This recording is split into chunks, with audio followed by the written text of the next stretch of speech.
د سرمایه‌دار ښځه وه، ابولهب نومې و، د هغه ښځه وه ام جمیل نومې و. دا ډېره متکبره او بدماشه ښځه وه، ډېره متکبره وه، ډېره بدماشه ښځه وه.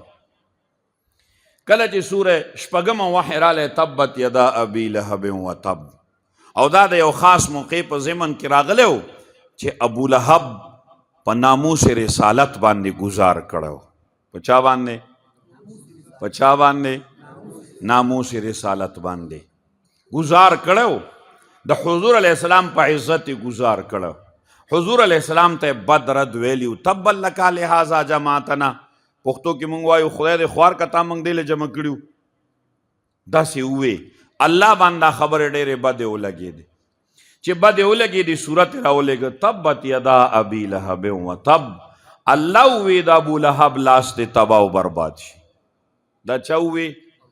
د خدای خیرو ته ضرورت و نه، خدای قیامت پورې انسانانو ته وی که څوک هم په ناموس رسالت لاس اوچتوي نو زما به ورته هغه شان خیري څنګه چې ابولهب په ناموس رسالت لاس اوچت کړی و ما ورته خیرې کړې وې. الله دې مونږ د داسې بېدبۍ نه او د داسې کفري عقایدو نه په امن کې وساتي. دغه ابولهب ښځه وه، بدماشه وه. دا صورت یې واورېد، په دې کې خو د ابولهب زمو د دیم پکې زمو، دې ته بد رد ویلي و، بدکرداري د دې ذکر کړي و. نو حضور علیه السلام په حرم شریف کې دی. الله تبارک و تعالی دې دا پابندۍ ټولې ختمې کړي. الله دې دا پابندۍ ټولې ختمې کړي. که دا وبا یم خدای دې ختمه کړي، او که سازش یم الله دې ناکام کړي. زمونږ حرمین دا بې عمله پاتې شو. ګورئ دا زمونږ د ګناهونو اسباب دي. ګورئ ظهر الفساد فی البر والبحر بما کسبت ایدی الناس. الله وی دا خو لازمه ده که په بحر کې په سمندر کې فساد پیدا کیږي نو دا به د انسان د لاس د وجې نه. حدیث دلته ذکر کړی دی. حضور علیه السلام فرمایي چې ظالم د بازار په منځ کې په چوک کې ظلم کوي، یعنی غلط خرڅول کوي، یو ناجایز اغستل خرڅول کوي، ظلم کوي. گزار یې ورکو، ظلم یې وکړو، غلط چیزې خرڅ که، ظلم یې وکړو. پیغمبر علیه السلام فرمایي د ځنګل په منځ کې چې کومه ونه ده، د هغې ونې په څوکه کې چې کومه جاله ده، د دغې جالې کې چې کوم د مرغۍ بچی دی، د ظالم د ظلم اثر هغې ته م رسي. الله دې زمونږ حفاظت وکړي. دا خو زمونږ سوچ کې نه راځي. د خپلې عهدې په نشه کې موږ څونه ظلم وکړو، د خپلې سرمایې په نشه کې موږ څونه ظلم وکړو، د خپل قوت په نشه کې موږ یو ضعیف کمزوری موږ څونه بې عزته کړو.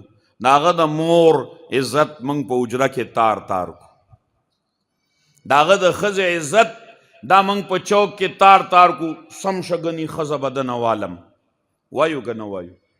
د عهدې په نشه کې، د پیسو په نشه کې څونه بې عزتي موږ وکړو. دا ظلم دی مسلمانانو. د دې ظلم اثر په ځنګل کې چې کومه ونه ده، په ونې په څوکه کې کومه مرغۍ پرته ده په جاله کې، پرلا نشي والی، د دې ظالم د ظلم اثر هغې ته م رسي. الله دې زمونږ حفاظت وکړي. الله دې زمونږ حفاظت وکړي. نو دغه ام جمیل حضور علیه السلام پسې جومات ته راله. حضور علیه السلام مسجد حرام کې دی. حتی ابوبکر صدیق رضی الله تعالی عنہ ورسره دی. داسې پیغمبر علیه السلام ته حضرت ابوبکر صاحب وایي یا رسول الله ام جمیل راله او هغه تاسو پناه شئ، تاسو ته به اوس ډېر بد رد ووایي. ګورئ کنزل به درته وکړي. دا خو د سرمایهدار ښځه ده، د جاگیردار ښځه ده، د سردار ښځه ده، کنزل به وکړي او دا بده خبره ده. حضور علیه السلام ورته وفرمایل نه ابوبکر دا ماته نشي را رسېدی. دا چې را نږدې شوه الله عجیب کار وکړو. د حضور علیه السلام او د دې منځ کې یو پرده راوسته. د دې نه حضور علیه السلام الله غیب که.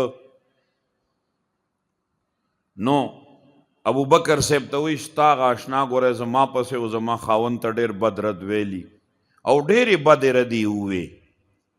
اوس دا معامله الله د دې بدمعاش ښځې ولیده چې دې د ناموس رسالت باندې لاس اوچت د قرآن د مدرسې په معلم ته بېعزتي وکړه الله ورته وی یو ستا سرداري او بدمعاشي ده او یو زما جباریت ته ابو لهب په معلم د قرآن او په پیغمبر علیه السلام په ناموس لاس اوچت که دونه په ضلالت مرداره شوی او مورخ لیکلی وی په بدن باندې داسې بیماری ولګېده چې څخا بوی به تتله